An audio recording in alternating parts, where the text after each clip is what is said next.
It's a shorter pattern, a little bit laid off. All of that's fine.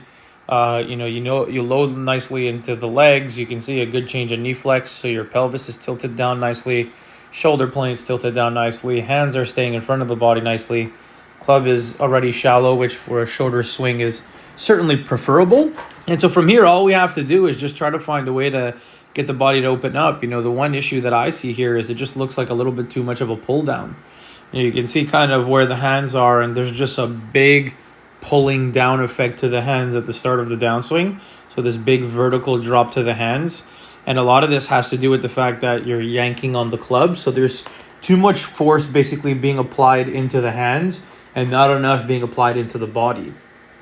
And so to me, when there's so much hand speed relative to the amount of body speed that a player has, you're going to see the club steepen slightly in transition, which is what yours does.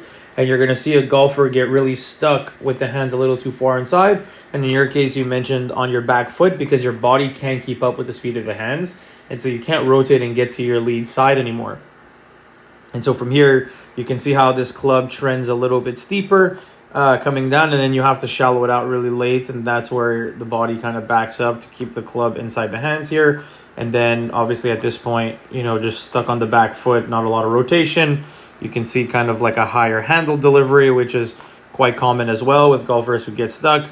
You can see obviously like a full throwing of the arms here, and we don't quite get off that backside. And then the hands exit down the target line, but more importantly, they also exit very flippy. So there's a lot of like face rotation at impact.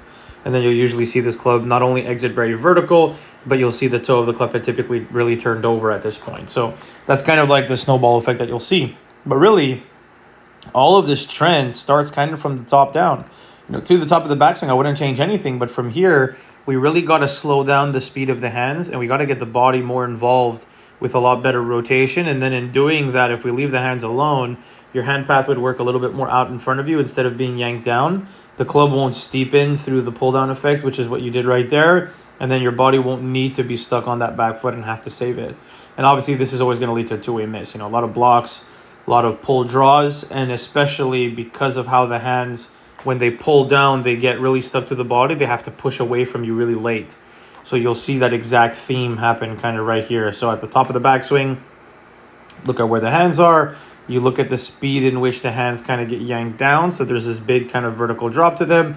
And then really late in the swing, they have to push outward, which is what you did right there. And that is a shallowing move when the body's hanging back.